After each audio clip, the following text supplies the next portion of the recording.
கிடையாது. மேடையில் இருக்கிற அறிஞர் பெருமக்கள், இதுவரைக்கும் நான் இவ்வளோ பெரிய அறிஞர் பெருமக்கள் இருந்த கூட்டத்தில் இருந்ததில்லை. அதுக்காக எழுந்து நின்று கையெழுத்து வேண்டிய உட்காந்து எனக்கு தம்பிக்கிட்ட ரெண்டே வேண்டும். நிறைய பேசினா அது லெங்க்தியாக போகும். திருக்குறள் மாதிரி இருக்கணும் இந்த பேச்சு. இப்போது திருக்குறள் மாதிரி இருக்கணும். முதல்ல சிவா, நீ நெடூழி வாழ்க. உன்னை பெற்ற அப்பா அம்மா புண்ணியம் பண்ணவங்க. எங்கள் ஐயா சந்தோஷம் அவர்கள் உலகத்தில் திருவள்ளுவர் சிலையை பல நாடுகளில் எனாமா நிறுவியிருக்கார். திருக்குறளை 167 நாடுகளுக்கு சிலையை நிறுவி திருவள்ளுவரின் புகழை அப்படி பரப்பிட்டு இருக்காரு. அது அவரை கொண்டாந்து வச்சு என் அருமை சகோதரர் சட்டமன்ற உறுப்பினர் வேல்முருகன், என் அருமை தம்பி பிரபாகரன் சட்டமன்ற உறுப்பினர், என் அருமை சகோதரர் பொன்குமார் நீண்ட நாள் நண்பர், எல்லாரையும் வர வச்சு இந்த அற்புதமான நிகழ்ச்சியை, இது எளிய நிகழ்ச்சின்னு தான் நினச்சி வந்தேன். ஆனால் இப்படிப்பட்ட ஒரு உயரிய நிகழ்ச்சி நான் கண்டதில்லை. இங்கே நானும் பேரரசும் ஆடியோ இசை வெளியீட்டு விழாக்கள் அநேகமாக 100 தொடுன்னு நினைக்கிறேன். ஏன்னா மாதத்தில் எப்படியோ ஒரு 3 நாளுக்கு வந்துடுறோம். பெரிய ஆட்கள் யாரும் சிறுபட தொழிலுக்கு வர்றதில்லை. என் தம்பி அன்பு சொன்னது போல் சின்ன படங்களை உற்சாகப்படுத்த யாரும் வர்றதில்லை. நாங்கள் தான் ஒரு அனாதையாக இருக்கிறோம். அனாதைகளை காப்பாற்ற, ஏன்னா சிறுமுதலீட்டு படத்தை யாருப்பா அனாதைகள். அந்த நிலையில் ஆயிட்டோம். படம் இருக்கிற வரைக்கும் எங்கள் காலில் விழுவான். படம் எடுத்து முடித்த உடனே உன்னை எவனா படம் எடுக்க சொன்னது? 32 நாள் கூலி கொடுத்து சம்பளம் கொடுத்துருப்பான். வேலை செய்ததுக்கு தொழிலாளிக்கு 32 நாள் கொடுத்துருப்பான். 33ஆவது நாள் ஒரு நாள் அந்த சம்பளம் இல்லாமல் இருக்கும். அதுக்காக அந்த சாயந்தரம் ப்ரொடியூசர் படுற வேதனை. அதை தாண்டி ரிலீஸ் நேரத்தில் படம் எடுத்துடலாம், ஆனால் ரிலீஸ் பண்ண முடியாது. யாருக்கு தகுதி இருக்கோ பணம் இருக்கோ அவன் தான் படம் எடுத்து அவனே ரிலீஸ் பண்ணணும். இப்போத்தி சூழ்நிலை, இப்போ சினிமா இருக்கிற சூழ்நிலை, 100 பேர் படம் எடுத்தா 90 பேர் காலி. என் தம்பி சட்டமன்ற உறுப்பினர் வேல்முருகனுக்கும் தெரியும், பிரபாகரனுக்கு தெரியும், எல்லாருக்கும் தெரியும். எங்கள் ஐயா சிவகுமார் டிசி ஒரு காலத்தில் கமிஷன் ஆஃபீஸில் அவரை மீட் பண்ணியிருக்கேன். அவர் தான் இவருன்னு நினச்சி தான் பேசிகிட்டு இருக்கேன். தாம்பரத்தில் இருந்தீங்கள்ல, ஆஹா, அவர் ஒரு இலக்கியவாதின்றதை நான் பின்னால் தெரிஞ்சுக்கிட்டேன். அன்பிற் சிறந்தவர். இந்த இந்த கூட்டத்தில் அதாவது மனம் மகிழ்வது இயற்கை, ஆனால் ஆத்மா இருக்கிறது, ஆன்மா, உள்ள ஆன்மா, ஆன்மாவிலிருந்து மகிழணும்னு அந்த திருக்குறள் விழா தான். இப்படி ஒரு தமிழை உலகத்தில் பரப்ப முடியாது.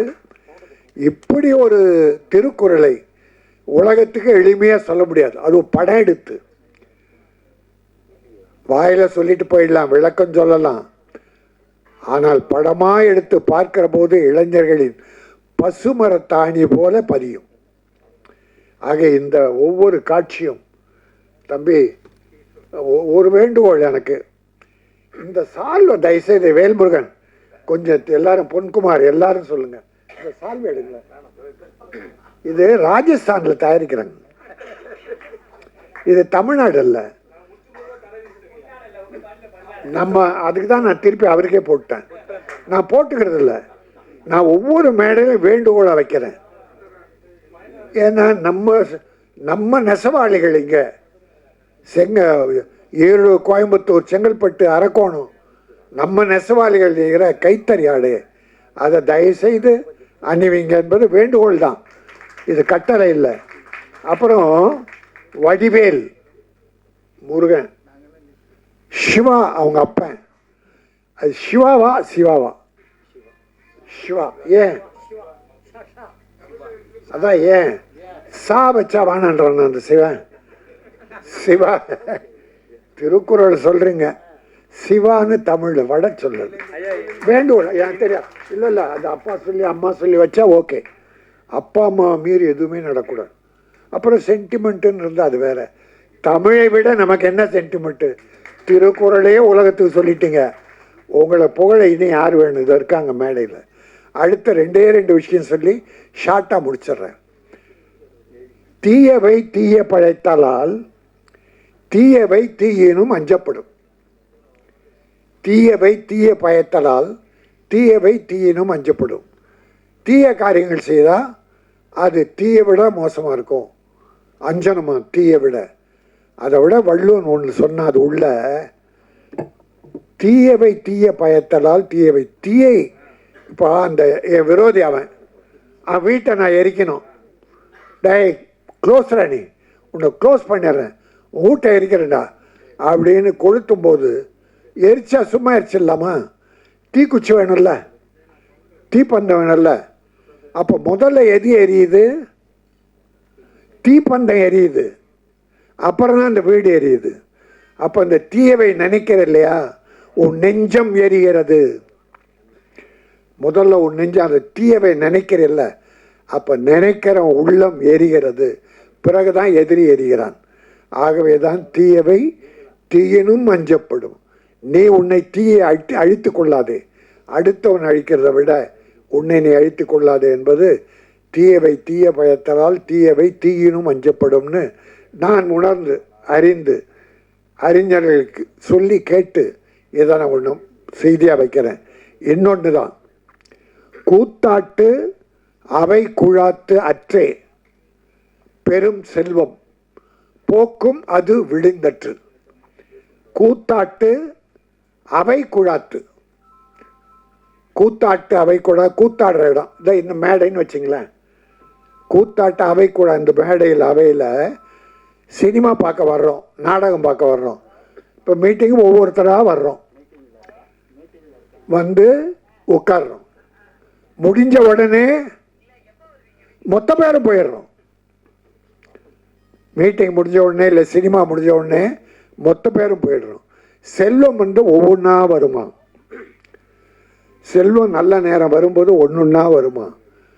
பேட் டைமோ ஏதோ ஒரு டைம் வந்தால் மொத்தமாக போயிடுமா? கூத்தாட்டு அவை குழாத்து. எப்படி ஒரு நாடக அரங்கத்தில் மக்கள் ஒருவராக வந்து அமர்ந்து பார்த்துவன் முடிந்தவுடன் மொத்தமாக போகிறார்களோ, அதை போல செல்வம் என்பது ஒவ்வொன்றா வந்து சேரும். தமிழே, அடே தமிழே வா, என் அன்பு தம்பியே வா. சேலம் சேலம் பிரியாணி வாழ்க, உட்கார். அதே போல செல்வத்தை நம்பி,